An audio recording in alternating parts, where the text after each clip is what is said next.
Estamos iniciando pela TV Câmara de Tupã o programa Mão na Roda, que é um programa do Rotary Club de Tupã. O Rotary Club que é um clube de serviços e presta serviço à comunidade. E procuramos o bem-estar das pessoas. E não querendo ser contundente, mas em todos os inícios de programa, nós costumamos dizer, eu costumo falar sobre o propósito deste programa. Então, o primeiro propósito desse programa é levar até você as iniciativas positivas, as iniciativas bem-sucedidas na nossa cidade, coisas boas que estão acontecendo, para que você tenha informação. Muita coisa boa acontece neste momento na cidade de Tupã, mas em alguns momentos nós não temos as informações, nós não sabemos exatamente o que está acontecendo. Então, este programa traz até você essas iniciativas, essas coisas boas. Porque olhar para as coisas ruins é muito fácil, né? É muito fácil criticar, mas nós temos que elogiar e aplaudir as iniciativas bem-sucedidas da nossa cidade. E em segundo lugar, sempre comento também, este é um programa de profissões, até porque o Rotary Club é um clube de profissionais e um clube que valoriza as muitas profissões. Aliás, todas elas, porque todas as profissões são honradas. Digno é o trabalhador do seu salário, disse o apóstolo São Paulo. Então, as profissões são honradas e nós respeitamos e honramos cada um dos profissionais. E é verdade que tem alguns profissionais que se destacam nas suas áreas de atuação. E o Rotary também vê isso com excelentes olhos. E existem também alguns profissionais que nós nem sabemos que existem. Você já pensou em quem está controlando as linhas de transmissão de energia neste momento para que a eletricidade chegue à sua casa? São trabalhadores anônimos. Eu me lembro de uma passagem de ano que um amigo vizinho sofreu um acidente e eu precisei levar para o hospital. E chegando lá, vi uma equipe grande de médicos, enfermeiros, auxiliares, trabalhando bastante naquela noite de Ano Novo. Pois é, muita gente não sabe, mas muitos profissionais estão trabalhando fora de hora, estão trabalhando dioturnamente para o bem-estar de todas as pessoas e alguns deles de forma anônima. E tem aqueles também que nós nos acostumamos a ouvir e não conhecemos. Eu me lembro que o Silvio Santos tinha um locutor chamado Lombardi, né? Sempre ele falava do Lombardi e aquela voz ficou conhecida nacionalmente, só que a gente não sabia como ele era, não. Ele não aparecia em fotos, nunca apareceu, e aí ele faleceu e ficou todo mundo sem saber quem era o Lombardi. Mas era uma voz na televisão. E tem aquela voz do rádio, aquela voz que marca, aquela voz que a gente está acostumado a ouvir e na maioria das vezes nós não conhecemos os locutores. É claro que aqui na nossa cidade, nós temos uma cidade menor em relação a outros grandes centros, e nós temos amizade com todas as pessoas, a gente acaba conhecendo os apresentadores e os locutores das rádios. Mas nas grandes cidades, e se você pega uma rádio, por exemplo, de alcance nacional, nós não temos ideia quem são os apresentadores. E eu quero hoje valorizar como profissão a profissão do radialista. Exatamente. Mandando um abraço grande ao Dernival Manfio, que é o nosso diretor aqui. O Dernival que durante muitos anos atuou no rádio, foi um excelente profissional. Esses dias eu vi uma homenagem que prestaram a você, Dernival. Parabéns, é merecedor, viu? Você é merecedor dessas homenagens. E a data oficial para a comemoração do Dia do Radialista é uma homenagem ao compositor, músico e radialista Ari Barroso, que nasceu em 7 de novembro de 1903. 7 de novembro?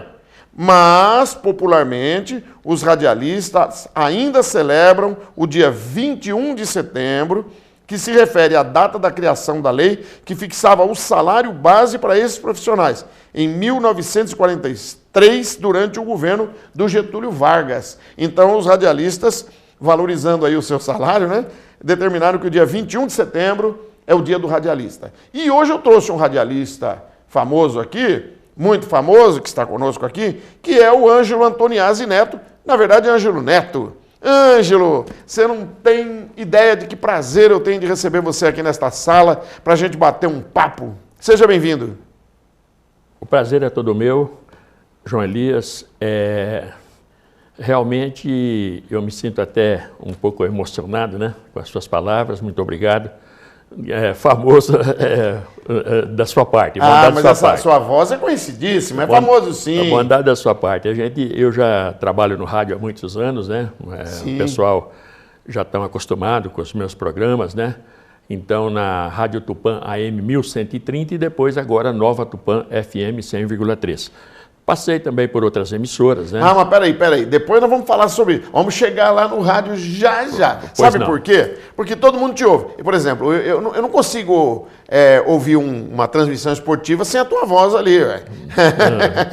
Você, o Isaac Ferreira, vocês estão sempre firmes ali, uma transmissão esportiva, o programa de esportes, a hora que eu estou indo para casa para almoçar, eu estou com o rádio do carro ligado, ouvindo esporte. Então, por isso eu disse, você é famoso, a sua voz é conhecida. Mas nós queremos conhecer o Ângelo. Nós queremos saber quem você é. Você vai ficar transparente aqui hoje, hein? Você vai abrir o seu coração, não vai nos esconder nada. Nasceu aonde, Ângelo? Nasci em Tupã, na zona rural, bairro 7 de Setembro. Vim para a cidade na minha mocidade. Estudei, né? Estudei bastante, principalmente depois que eu vim para a cidade. Porque que idade você veio? Você saiu da zona rural para cá? Eu não me recordo bem, assim, quantos anos, mas mais ou menos com 18, 19 anos. Já era moço. E eu tinha na oportunidade. E antes disso, você então estudou em escola rural ou vinha de ônibus para a cidade estudar? Eu morava perto. Eu não sei se naquele tempo tinha ônibus já não tinha. De transporte de estudante? Não tinha transporte de estudante. Eu morava a 3 quilômetros da escola e eu vinha a pé todo dia. Vinha a pé, né, no segundo grupo escolar, onde hoje é o Corpo de Bombeiros. Né, ali tinha escola. Ali tinha uma escola. Tinha segundo grupo escolar. E foi ali que eu comecei, né, a estudar. E eu vinha, não só eu, né, não só eu, como a minha irmã, tinha um primo meu que vinha também, e o pessoal do bairro, né, dos sítios vizinhos. A gente vinha a pé, né, para o grupo escolar, naquela oportunidade. E não achava longe, né? Não achava longe. Não achava. E tem um detalhe. E ainda andando em grupo é melhor ainda. E tem um detalhe. Eu comecei a trabalhar, muita gente pode não acreditar, mas eu comecei a trabalhar com 6 anos, ajudando meus pais, né, no sítio. Sim. Meus pais tocavam olaria, né, e eu já ajudava. Chegava da escola e ia para o serviço, ia mexer com tijolo. Fazer tijolo, carregar tijolo, queimar tijolo. A gente valoriza a vida, né? Exatamente, e muito, valoriza muito. Depois resolvemos mudar para a cidade, né? E mudamos para a cidade, sem emprego, sem nada, né? Porque a olaria, o sítio onde a gente trabalhava foi vendido, e então nós viemos para a cidade, tentar a sorte na cidade. Começar uma vida nova aqui na cidade. Começar uma vida totalmente nova. Eu, meu irmão mais velho, né? Que era o mais velho da casa, porque eu tenho também uma irmã que é mais velha que eu. Sim. Arrumamos um serviço, fomos trabalhar de boia fria no começo, nos primeiros meses.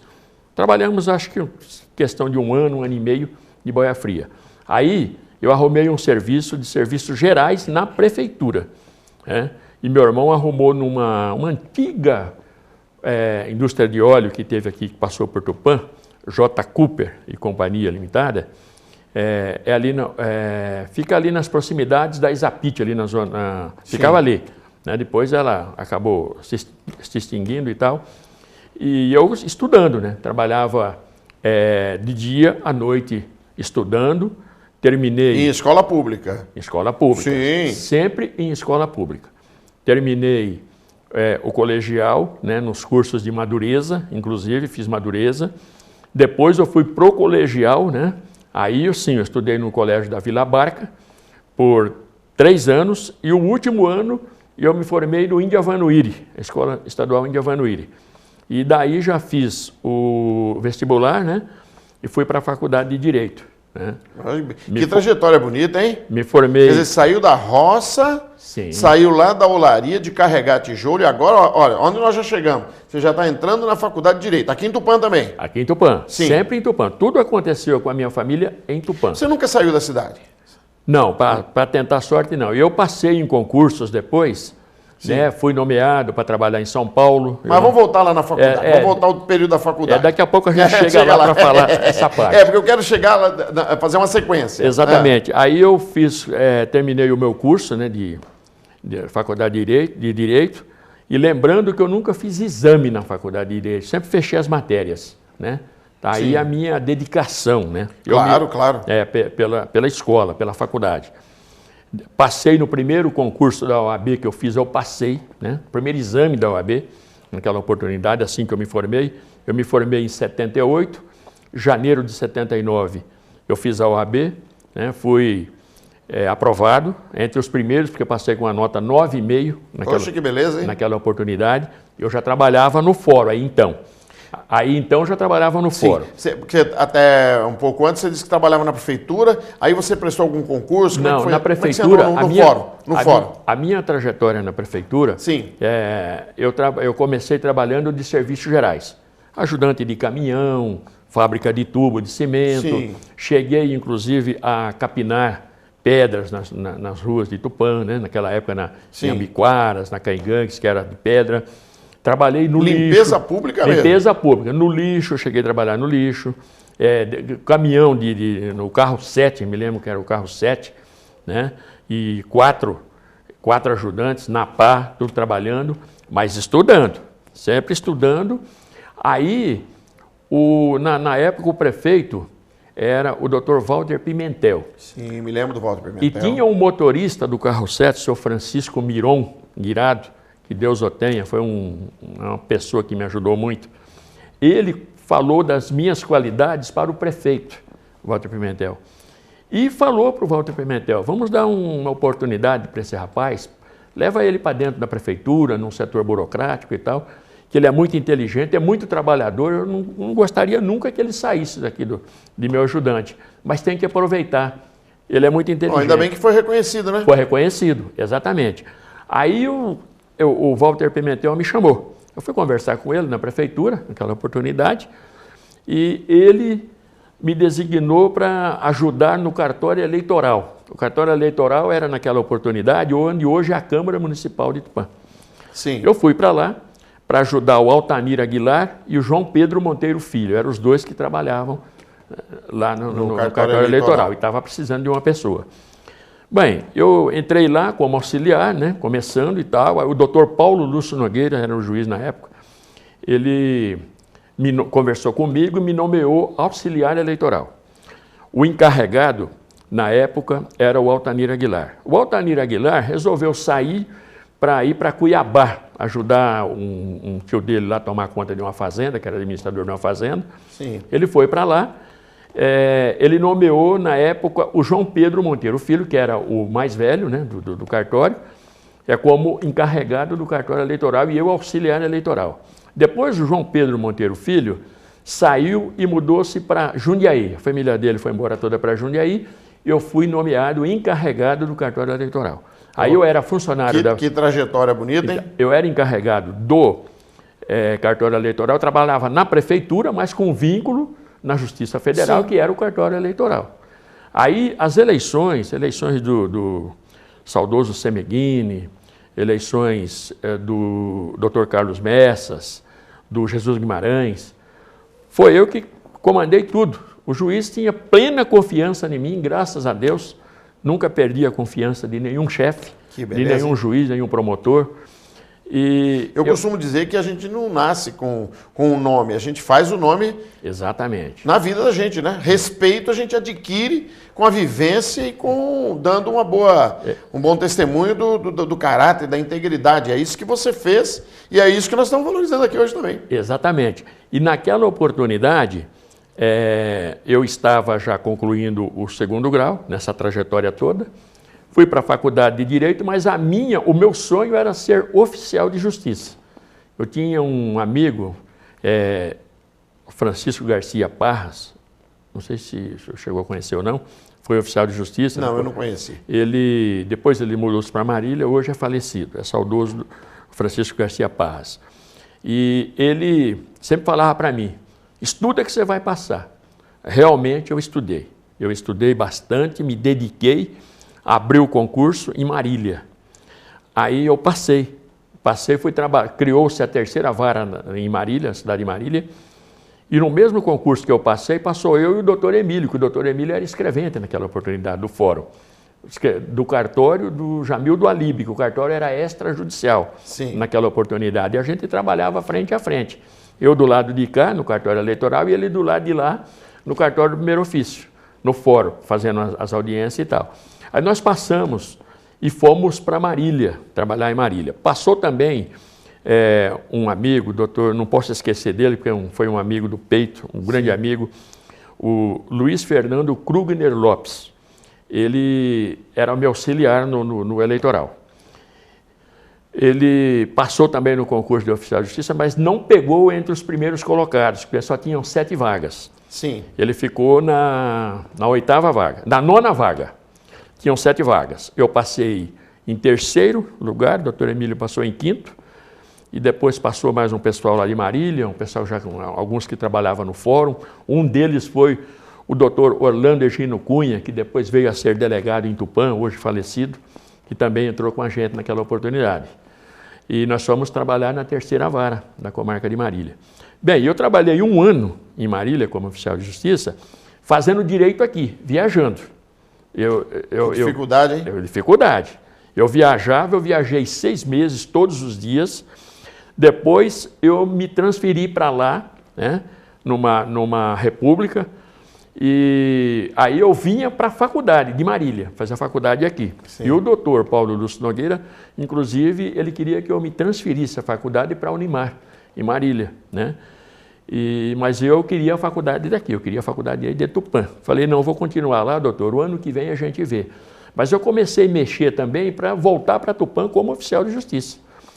Nesse meio tempo, aposentou-se João Alves de Lima, era um dos antigos oficiais, que era o Albino Busquete, o Francisco Garcia Paz, que eu citei, sim, e o João Alves de Lima. João Alves de Lima aposentou, ficou uma vaga aqui. Aí eu fui pessoalmente em São Paulo falar com o desembargador do Tribunal de Justiça, tomei um chá de banco lá da 1 às 4h30 para poder falar com ele, ainda não consegui falar com o desembargador. Falei com um juiz auxiliar da corregedoria. Expliquei para ele que eu tinha meus pais, que eu cuidava dos meus pais em Tupã, e que eu estava trabalhando em Marília e eu fazia direito aqui em Tupã, e que eu estava pleiteando uma transferência. Mas era muito difícil naquela oportunidade. Sim. Aí ele falou para mim, olha, pegou todos os meus dados, ele falou, volta para a sua cidade e aguarda pelo Diário Oficial. Vamos fazer o possível aí, se der para te transferir, sim, se não, você vai ter que mudar para Marília e continuar. Você foi corajoso de ir lá bater na porta de quem manda. Eu fui atrás. Sim. Eu fui atrás. E aí eu aguardei, quando demorou mais ou menos uns 10 dias, saiu a minha... Remoção. Não foi remoção, foi uma permuta. Permuta com cargo vago. Então o que aconteceu? Eu vim no cargo do João Alves de Lima e o meu cargo ficou vago lá. O vago foi para lá e eu vim aqui, eu preenchi. E o meu cargo ficou vago lá. Até o 8º colocado é o doutor Jurandir, que depois passou para a promotoria, foi promotor, ele assumiu o 8º lá. Depois teve um problema que dos que passaram lá com documentação, teve um problema de processo, também não pôde assumir. O Luiz Fernando Krugner Lopes também assumiu lá. Aí ficou o doutor Emílio e o Luiz Fernando trabalhando lá, e eu já fiquei aqui na minha terra, em casa. Quanto tempo você trabalhou como oficial de justiça? Quantos anos? Trabalhei 42 anos em Tupã e 1 ano em Marília. Hoje você está aposentado? Estou aposentado, aposentei o ano passado, faz 1 ano que eu aposentei como oficial de justiça. Pretendo agora, vou pegar a minha carteirinha da OAB, porque agora eu sou aposentado, eu posso começar a advogar a partir de janeiro. Mas nesse meio tempo, eu passei também num concurso de oficial de justiça federal. Eu fui em São Paulo fazer e tal, passei entre os classificados, eu fui nomeado oficial de justiça federal e fui convocado para assumir. Naquela época, o oficial de justiça federal era só nas capitais. Hoje tem toda cidade com 60, 70 mil acima, todas elas têm. Tem a Justiça Federal. Tupã tem. Sim, sem dúvida. Naquela época, nem nas regionais não tinha, só nas capitais. Eu fui nomeado para São Paulo e eu pensei 2 vezes, fico como oficial de justiça do Estado aqui em Tupã ou vou para São Paulo como oficial de justiça federal. A diferença de salário era quase nada. Então eu resolvi ficar aqui. Aí chegou uma carta da Justiça Federal me dando opção para ir para Curitiba, se eu não quisesse São Paulo, para ir para Curitiba. Deram um prazo. Decorrido aquele prazo, veio outra cartinha da Justiça Federal para me assumir em Brasília, a Justiça Federal em Brasília. Eu também não fui. Aí chegou uma carta para me assinar a desistência, para eles nomearem outro no meu cargo, na minha vaga que eu tinha conseguido. Bom, mas ficou em casa, ficou perto da família, ficou aqui. Exatamente. E no segundo bloco nós vamos falar sobre a sua trajetória também no rádio, porque, aliás, estamos aqui para te homenagear como um radialista importante da nossa cidade. Nós temos que fazer um breve intervalo agora, é coisa bem rapidinha. Eu espero que você esteja gostando desse bate-papo. Imagine, ele gosta de falar, eu também. O negócio aqui hoje vai longe, né? Se for para falar, a gente vai até a noite aqui falando hoje. Então, aguarde-nos um pouquinho, nosso intervalo é bem rápido. Até já.